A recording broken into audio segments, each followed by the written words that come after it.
It's time for your daily dose of all things Chicago sports. This is the Daily Score. Now, here's your host, Mark Grote. What up? What up? Welcome into the Daily Score. I'm Mark Grote. The show is originating from the NFL Networks out at Haugh. So, as always, thank you to Stacey Dales for letting me co-op the NFL Network room. Let's get right into it. And the very latest on Justin Fields and his right hand. Here's Bears head coach Matt Eberflus. The injury update with Justin. He won't practice today. I don't have any other further updates in terms of what I said earlier on Monday. Again, it still comes down to the grip strength, where he is later in the week, and we'll see. Right now he's working with the trainers, and that's progressing well, but we'll see where it is. We still think he's doubtful for this week.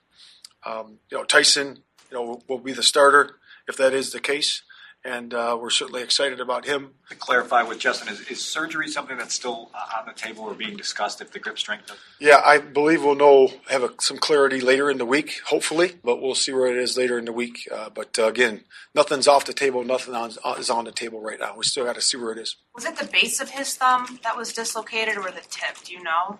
Yeah, I'm not going to talk about specifics of that. But again, it's coming to grip strength. He's working better. The swelling has gone down some, which is good. So we'll see where it is. Could that be, since the swelling has gone down, could this eventually, best case scenario, be a situation that trainers would be able to tape it and he'd be able to play through it that way? Yeah, I mean, that's where it is, right? Other people that have had this injury, it's gone that way, where they've taped it and they went through it and they've played. It's been a week-to-week thing, and then all the way to having surgery and then being out. So it's we don't know where it is yet. We'll figure it out later in the week. What do you gain by waiting until the end of the week to make the decision? Just more the grip strength, see where he is, functionality, see where he is. That's really what we gain. So there is some hope he could play Sunday if you're not ruling it out now. Like I said, we don't know. We don't know. If you say hope, there's, certainly we're optimistic where it is, but again, we don't know. We don't have the answers yet. We'll know later in the week. Bears head coach Matt Eberflus right there. I thought the most important thing that came out of that was to hear that the swelling is down for Justin Fields. That's a big deal thing. My guess still is that he's going to miss 2 games. That is what I believe. He's not going to play this Sunday. I mean, you know that. You figured that out. They have all but said it. He is officially doubtful in this game. I saw Justin Fields in the locker room. He did have like I don't even know what you call it. It was like a soft cast on his right hand and thumb. But then eventually he took it off. And he was sitting by his locker, and he was using his right thumb to text. So it's not like the thumb is immobile or impossible to work with. So I do think that he's going to miss 2 games and that he will be back out there. So the quarterback this week is going to be Tyson Bagent. Bagent was front and center with us. He was up at the podium out here at Haugh. I think my life has been planned out for me ahead of time. I think that everything that has happened and will happen was already set in stone to happen. Coming from where I come from, I've pretty much beat every odd that there was for me. I got nothing to lose. I'm just, I'm going to go out there and, fight with these guys to the death and, try to stack up as many wins as I can until we get Justin back. What's the score going to be Sunday? Nice one. No comment. What does it mean to be on this stage and to reach this point? It means everything. I think after the last game of my college career, I was talking to a good buddy of mine and just kind of, we were kind of talking about like, hey, no matter how good or bad this goes at the next level, there's a very big chance that, maybe you make the team, but you might never get to start a game ever again in your whole life. You might never get, that QB1 role ever again. And that's just kind of, how the apple falls from the tree sometimes. But to look where I'm at and to look how everything is kind of falling into place, just nothing but, extreme gratitude and just feeling super blessed to, be able to be that kind of motivational role in the younger people in my family, kind of be that person they can look up to, and just really just motivation for everybody that, maybe at a smaller level and all the people back home. Good stuff from Tyson Bagent. In other words, he's just not overwhelmed, and he feels like, as other human beings do, that their life is predetermined and he's exactly where he is supposed to be. So, I think what we're learning here about Tyson Bagent, he's got one part of his job down, and that's the confidence, the ability to speak well. I have no idea what kind of a leader he is right now, but he definitely fits the part in some ways, but we all know what's most important, and that is his ability to play. I thought in going through the locker room, and talking to other players about Bagent, because it was really all about Bagent, that most of them were more into saying the right thing. Yeah, we he's a confident kid. We support Tyson Bagent, all that kind of stuff, because they don't really know him that well. But Tyler Scott, another rookie, I thought had the best stuff on him, because it was kind of meaty in terms of some specifics and one thing that he has been or did do well. Here's Tyler Scott. The checks he makes sometimes are just like, oh, like he made that check. Like it was just kind of like some things that necessarily weren't kind of almost necessarily in the game plan, but just kind of things that was just playing football. I think he just has that it about him. We had a scenario this past week where something was called and we made an adjustment, on the fly. Kind of told him, I think it was on that third down play. He just kind of made an adjustment, like, hey, leaving the huddle, like, hey, they've been bailing. He's seen something, with the defense. He's like, hey, they've been doing this. Hey, snap it down, at the top, and, I'll hit it to you. And that's, when we convert on that huge third down, getting us a chance to win. So I think he just makes those kind of football plays and just kind of sees the game and just kind of plays free.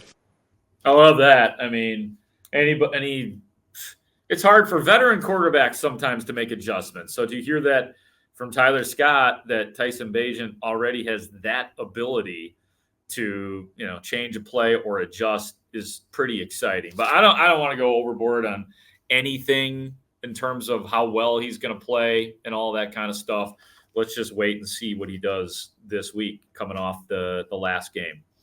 Last topic is going to be Cody Whitehair, who had to come in and play center during the Washington game, which the Bears won, came in for Lucas Patrick, who was injured. But even in that Washington game, Whitehair did not snap particularly good.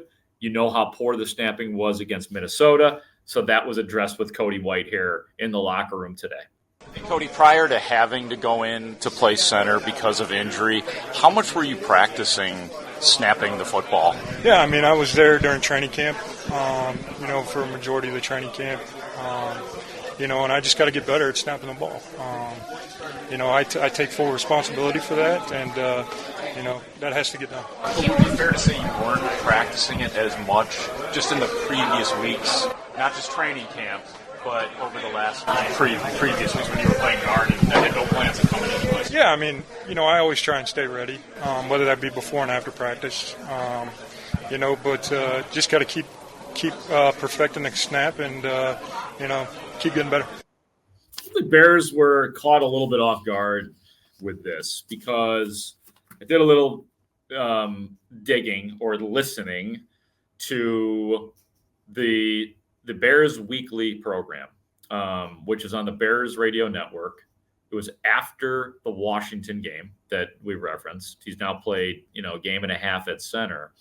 And Jeff Joniak does the show with Tom Thayer. They had Cody Whitehair on. Joniak asked Whitehair, do you practice snapping every day just in case?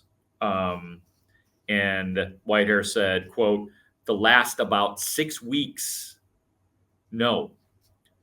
I would do maybe 2 reps every week or something, but hasn't really popped up much or recently until this week. So I don't know. It just seems strange that in a snap in that game in Washington, Cody Whitehair was your best option, and it sounds like he just came in completely cold. Should there have been another center on the roster? Should it have been Dan Feeney attempting to get some cracks at the center position?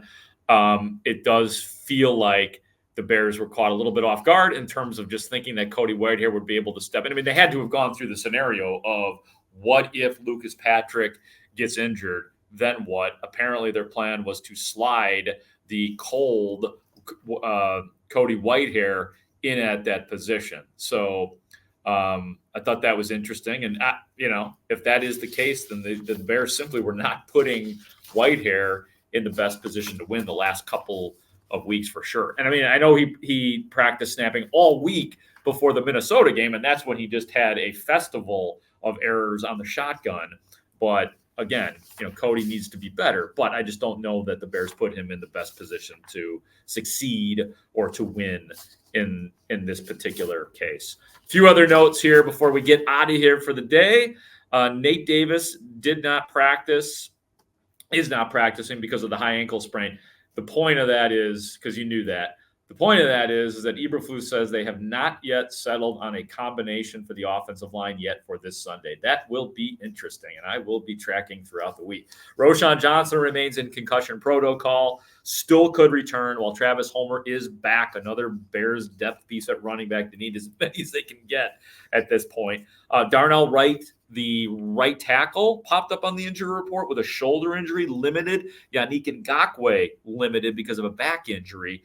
And Dan Feeney, whom we just discussed, limited with a knee injury. So all sorts of things popping out here at Haugh. I will be back here again tomorrow for our executive producer, Ray Diaz. I'm Mark Grote for the Daily Score. Thank you for listening.